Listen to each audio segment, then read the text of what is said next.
अस्सलाम वालेकुम। Drama serial मोहरा की आने वाली साहब बहुत दिलचस्प होती जा रही हैं। अनुषा की मौत के बाद अब अलीज़े अपने आप से वादा करती है कि उसने अपनी बेगुनाह बहन की मौत का बदला ज़रूर लेना है। अलीज़े के ससुराल वाले भी शादी से साफ इनकार कर देते हैं, जिस बात का अलीज़े को बहुत दुख होता है।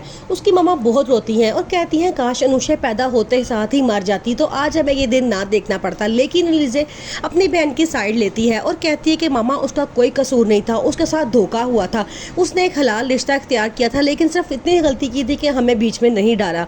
उसने निकाह किया था लेकिन वो लड़का एंड टाइम पे धोखा देके चला गया। अब ये बात महसूस करता है कि वो अलीज़े को पसंद करना शुरू कर दिया है।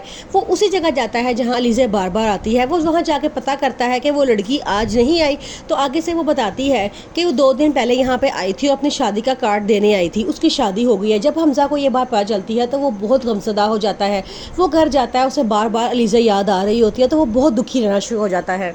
हमजा तन्हाई में बैठा मुस्कुरा रहा होता है, जिसे सिकंदर देख के पहचान जाता है कि किसी से मोहब्बत करता है। वो उसके पास जाता है, उसमें जाकर कहता है कि तुम तन्हाई में क्यों मुस्कुरा रहे हो, क्या वजह है। वो आगे से कहता है कोई इतनी खास वजह नहीं है, लेकिन वो समझ जाता है। कहता है लगता है कोई लड़की का मामला है, कोई लड़की तुम्हें पसंद आ चुकी है।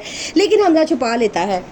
अलीज़े की मम्मा बहुत रोती हैं, वो बड़ा परेशान होती हैं कि उन्होंने ऐसा क्यों किया है। अलीज़े उन्हें समझाने की कोशिश करती है, मामा अनुषा ऐसी लड़की नहीं थी, बल्कि उस लड़के ने उसे धोखा दिया था, उसने इसके साथ गलत किया है। सिकंदर की शादी की डेट फिक्स हो जाती है, वो बहुत खुश होता है। वो अपनी फियांसे के साथ शॉपिंग करने के लिए जाता है, तो वहाँ जाके कहता है ये मेरी दूसरी शादी है और इसके लिए मुझे डिफरेंट किस्म की वाइब्स आ रही हैं। उसकी आगे से फियांसे कहती है कि तुम खुश नहीं लग रहे। वो कहता है मैं बहुत खुश हूँ।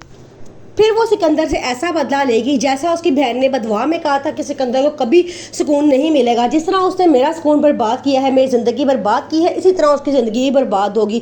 अब उसने पुख्ता आज़म कर लिया है कि अपनी बहन की मौत का बदला लेना है। आखिरकार अनुषा की मेहंदी का दिन आ जाता है। अनुषा बहुत रोती है, वो अलीज़ा की बहुत तरले करती है कि तुम कुछ करो, लेकिन वो कहती है कि अब जो हो रहा है इसको होने दो। मेहंदी वाले दिन एन उसी टाइम अनुषा की सास उसी डॉक्टर को लेकर आ जाती हैं जिसने अनुषा का चेकअप किया होता है। वो अनुषा को देख के फ़ौरन पहचान जाती हैं कि वही लड़की है और सारी हकीकत सबको बता देती हैं। अब अनुषा की मम्मा बहुत सदमे से निढाल होकर गिर जाती हैं। जब उन्हें होश आता है तो वो कहती हैं कि मेरी बेटी ने मेरे साथ बहुत गलत किया है, क्या मेरी ही तरबियत में कोई कमी रह गई थी। अब अनुषा उन्हें बहुत समझाने की कोशिश करती है, लेकिन वो बात नहीं मानती। आगे से अलीज़े भी उन्हें कहती है कि मामा उसने कोई गुनाह नहीं किया, उसने उस लड़के के साथ निकाह किया था, लेकिन लड़के ने उसे धोखा दे दिया है। अनुषा इस रोती रहती है, कमरे में चली जाती है और वहाँ जाके खुदकुशी कर लेती है। जब अनुषा डॉक्टर के पास जाती है तो उसे पता लगता है कि उसकी गुड न्यूज़ है। वो सिकंदर के पास जाती है, बहुत तरले करती है, उसे बहुत फरियाद करती है कि मेरी मदद करो, हमारी तलाक नहीं हुई है, मैं प्रेग्नेंट हूँ। लेकिन वो नहीं बात मानता और चला जाता है। अनुषा उसे बदवा देती है, जिस तरह तुमने मेरा चैन छीना है इसी तरह तुम्हारा चैन भी छीनेगा। अब सिकंदर को रातों को नींद नहीं आती क्योंकि उसके अल्फाज और कानों के गिर्द घूमते रहते हैं। लेकिन उसकी मंगेतर उसे बड़ा हौसला देती है और कहती है ऐसा कुछ नहीं होता, बदवाओं में कुछ नहीं रखा हुआ।